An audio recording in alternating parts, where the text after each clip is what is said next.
Good morning. Today we start departmental accounts. Departmental accounts का meaning होता है कि जब कभी किसी व्यवसाय गृह के अंतर्गत कई प्रकार की वस्तुएं अलग अलग विभागों में एक साथ में रखी जाती है और अलग अलग विभागों के अलग अलग अकाउंट्स तैयार किए जाते हैं और वर्ष के अंत में उन अकाउंट्स के आधार पर एक फाइनल बैलेंस शीट बनाई जाती है या बैलेंस शीट केवल एक ही बनाई जाएगी। विभिन्न डिपार्टमेंट के सारे डाटा लेकर के, सारे अकाउंट्स लेकर के, तो उसे हम डिपार्टमेंटल अकाउंट कहते हैं। वास्तव में आज के युग में ग्लोबलाइजेशन में प्रत्येक कस्टमर ये चाहता है कि उससे एक ही छत के नीचे विभिन्न प्रकार की आवश्यकताओं की वस्तुएं मिले। ऐसी स्थिति में ये जो ट्रेंड चला है वह बहुत ज़्यादा आजकल प्रसिद्ध हुआ है और उसे बहुत ज़्यादा लाइक किया जाने लगा है। तो डिपार्टमेंटल स्टोर या डिपार्टमेंटल अकाउंट जो बनाए जाते हैं उसमें हम ये देखते हैं कि जितने भी प्रकार की वस्तुएं हैं, जैसे हम एक डिपार्टमेंट में जाते हैं तो टेक्सटाइल का अलग डिपार्टमेंट होगा, किराने का अलग डिपार्टमेंट होगा, टॉयज का अलग होगा, रेडीमेड गारमेंट्स का अलग होगा। इसी प्रकार से सब्जी वगैरह का भी अलग डिपार्टमेंट होता है। तो अब प्रत्येक प्रकार के डिपार्टमेंट की अपनी मटेरियल होती है, अपना लेबर होता है, अपना एक्सपेंसेस होते हैं। तो उन सब के लिए ये प्रत्येक डिपार्टमेंट अपना अपना अकाउंट्स मेंटेन रखते हैं और इसका रखा जाना भी इसलिए आवश्यक है ताकि हमें वर्ष के अंत में ये पता पड़ सके कि प्रत्येक डिपार्टमेंट में कितनी सेल हुई है, कितना परचेज हुआ है, कितना प्रॉफिट हुआ है या लॉस हुआ है। और वर्ष के अंत में इन सभी डिपार्टमेंट के डाटा एक साथ में कलेक्ट कर लिए जाते हैं और एक बैलेंस शीट बनाई जाती है ताकि पूरे व्यवसाय का आर्थिक स्थिति या फाइनेंशियल पोजीशन क्या चल रही है, क्या क्या बनी है, उस चीज़ का पता लगाया जा सकता है। तो इसके अंतर्गत हम ये देखेंगे कि जितने भी डिपार्टमेंट हैं उनके अलग अलग आपकी सब्सिडरी बुक्स होंगी और उसके अलावा एक बुक और होती है inter departmental transfer book. Inter departmental transfer book का मीनिंग होता है कि एक ही व्यवसाय गृह के अंतर्गत यदि एक विभाग दूसरे विभाग को कोई वस्तु का हस्तांतरण करता है तो ऐसी स्थिति में इंटर डिपार्टमेंटल ट्रांसफ़र बुक रखी जानी आवश्यक होती है। इसके अंतर्गत जो डिपार्टमेंट गुड्स या सर्विस रिसीव करता है उसे डेबिट कर दिया जाता है और जो गुड्स या सर्विस सप्लाई करता है उसे क्रेडिट किया जाता है। तो receiver debit and giver credit कर दिया जाता है और उसका फॉर्मेट भी आपके सामने है, इस प्रकार से बनाया जाता है। इसके बाद में जो विभाग के अंतर्गत जो खर्चे होते हैं वह खर्चे दो प्रकार के हो सकते हैं, डायरेक्ट और इनडायरेक्ट खर्चे। जो डायरेक्ट एक्सपेंसेज होते हैं वह प्रत्येक डिपार्टमेंट के अपने खर्चे होते हैं। अपने खर्चों का मतलब जैसे डिपार्टमेंट का क्या मटेरियल है, क्या सैलरी है, क्या लाइट का खर्चा है, तो जो प्रत्यक्ष रूप से उस डिपार्टमेंट में खर्च किए जाते हैं उनको हम डायरेक्ट कहते हैं। और इनडायरेक्ट का मतलब होता है कि ऐसे कुछ खर्चे व्यवसाय के होते हैं जैसे रेंट हो, पूरे बिजनेस प्रमिजेज का रेंट है, तो ऐसी स्थिति में रेंट क्या है कि अलग अलग डिपार्टमेंट का न होकर के एक्यूमुलेटेड दिया जाता है या पे किया जाता है। इसी प्रकार से हम और भी खर्चे जैसे सुपरवाइजर सैलरी है, तो सुपरवाइजर सैलरी प्रत्येक डिपार्टमेंट का सुपरवाइजर ना होकर के हम एक या दो सुपरवाइजर रखते हैं जो प्रत्येक डिपार्टमेंट का सुपरविजन का कार्य करते हैं। या मैनेजर है, मैनेजर सैलरी। तो कुछ खर्चे ऐसे होते हैं जो हम पूरे व्यवसाय से संबंधित एक्यूमुलेट करते हैं या इकट्ठे करते हैं, जिनको विभिन्न विभागों में विभिन्न आधारों पर बांट दिया जाता है, जिससे कि अपन अनुभाजन कहते हैं। तो जो डायरेक्ट एक्सपेंसेस होते हैं उन्हें बांटने की ज़रूरत नहीं होती, वह प्रत्येक अपने विभाग से संबंधित होते हैं। इनडायरेक्ट एक्सपेंसेस दो प्रकार के हो जाते हैं, डिविजेबल और नॉन डिविजेबल। डिविजेबल का मीनिंग तो मैंने आपको बता दिया, जैसे रेंट है, सुपरवाइजर सैलरी है, मैनेजर सैलरी है। इसी प्रकार से कम पूरे व्यवसाय जो व्यवसाय गृह है उनका कहीं इन्वेस्टमेंट किया हुआ है तो इन्वेस्टमेंट नहीं, उन्होंने कोई लोन लिया हुआ है तो लोन के ऊपर यदि किसी प्रकार का इंटरेस्ट पे करते हैं तो वह इंटरेस्ट क्या हो जाएगा, नॉन डिविजेबल हो जाएगा या नॉन डिस्ट्रीब्यूटेबल हो जाएगा। तो इससे हम बैलेंस शीट के अंतर्गत दिखाएंगे। तो इस प्रकार से डिपार्टमेंटल अकाउंट्स तैयार किए जाते हैं। और नेक्स्ट पेज पर आपको ये दिया हुआ है कि जो इनडायरेक्ट एक्सपेंसेज है जो डिविजिबल हैं वो कौन कौन से हैं, तो आप लोगों के सामने है कि कुछ खर्चे जैसे ऐसे होते हैं जो परचेज बेसिस पर विभाजित कर दिए जाएंगे। जैसे हम ये कहें कैरीज इनवर्ड जैसे 10,000 रुपये है और 3 डिपार्टमेंट है, तो वह जिस रेशो का परचेज होगा उस अनुपात में हम बांट देंगे। जैसे मैं आपको बता रही हूँ कि 10,000 कैरीज इनवर्ड है और परचेज 6,000, 2,000 और 2,000 है, तो जो कैरीज इनवर्ड है वह 3:1 में बढ़ जाएगा। इस प्रकार से आपके ये परचेज से संबंधित कुछ खर्चे दिए हुए मैं आपको पढ़ के भी सुना रही हूँ।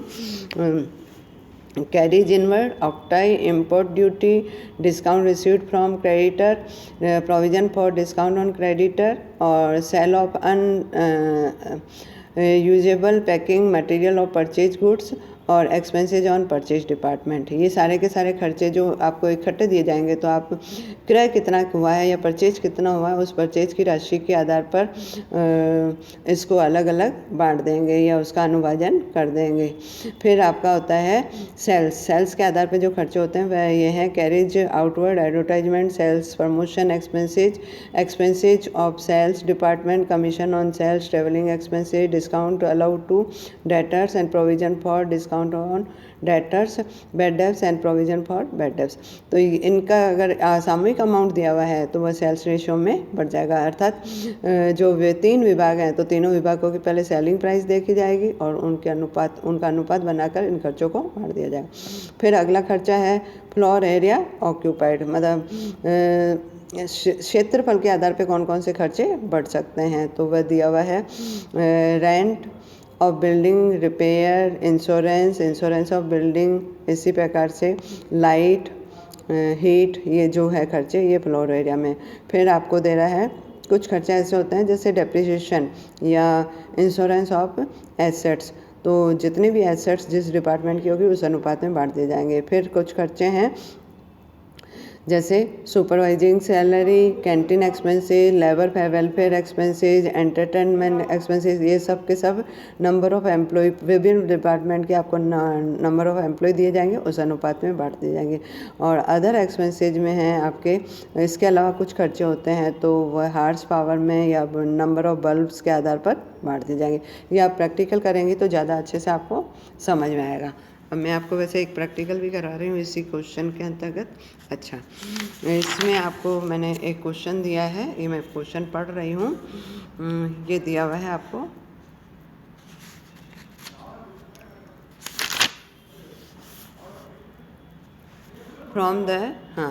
From the following information extract from the books of Shri Mali department store for the half year ended 30th September 2017 prepare final account of store. आपको एक स्टोर का दिया हुआ है स्मृति श्री माली डिपार्टमेंटल स्टोर और उसके संबंध में दे रहा है डेबिट बैलेंस दिए हुए हैं और क्रेडिट बैलेंस दिए हुए हैं। तो जो आइटम जिससे संबंधित है उससे हम डेबिट और क्रेडिट करते जाएंगे और नीचे जो इन्फॉर्मेशन आपके सेकंड पेज पे जो दी हुई है उसके आधार पे आपको खर्चों का डिवीजन करना है। सबसे पहला दे रहा है provide 5% for doubtful debts and 2% for discount on closing sundry debtors. फिर आपको कह रहा है charge 2% depreciation on building, outstanding interest on bank overdraft 600 रुपये। और फिर ये कह रहा है 70% of building is issue by department and X और 20% department of Y and 10% equally by both. Closing stock X का 12,000 और वाई का 15,000।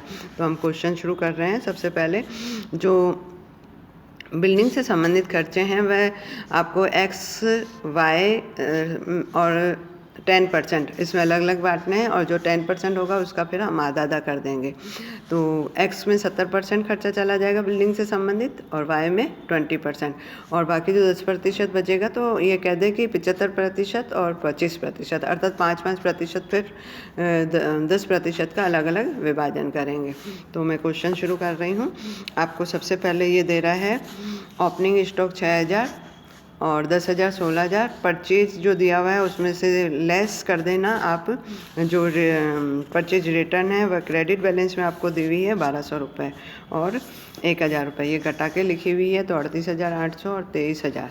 और इसके बाद में ऑक्टाई ड्यूटी आपको मैंने अभी बताया था परचेज के आधार पर आपको डिवीज़न करना है। सबसे पहले आपको दी हुई है और ये परचेज के आधार पे, और परचेज के आधार का मतलब है जिसमें से लेस रिटर्न किया हुआ हो, अर्थात नेट परचेज पर। और सेल्स में चले जाइए तो सेल्स डिपार्टमेंट क्रेडिट में दे रहा है 50,000 और 40,000, लेकिन उसमें से लेस कर देना, डेबिट बैलेंस में दे रहा है सेल्स रिटर्न एक्स की 600 और वाई की 1500, ये घटा करके लिखेंगे।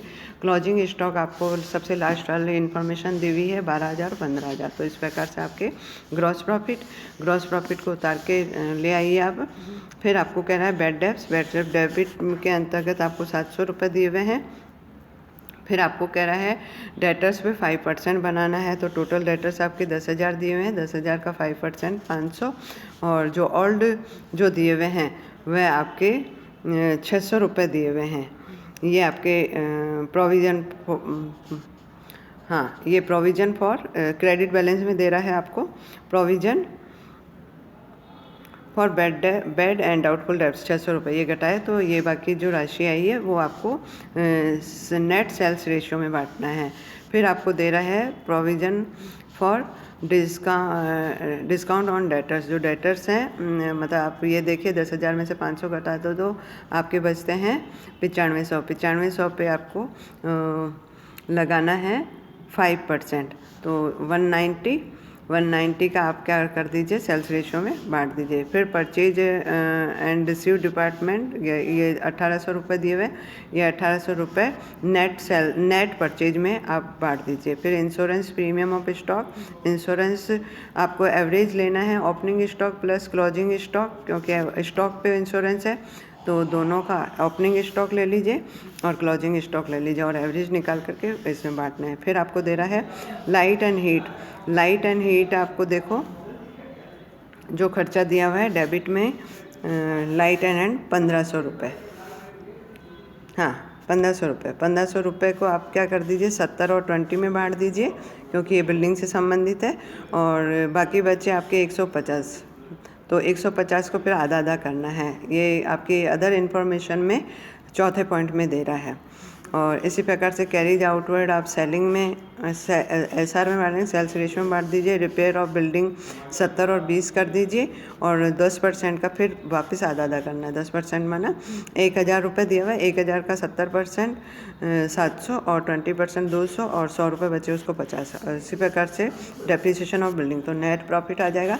फिर और इसके बाद में आपको कंबाइंड मतलब मैंने अभी थोड़ी देर बताया था कि कुछ खर्चे ऐसे होते हैं जो कि हम नहीं बांट सकते हैं, जैसे interest on bank overdraft outstanding, तो हम प्रॉफिट उतार के ले आए 11,172 और 17,158 नेक्स्ट पेज पर।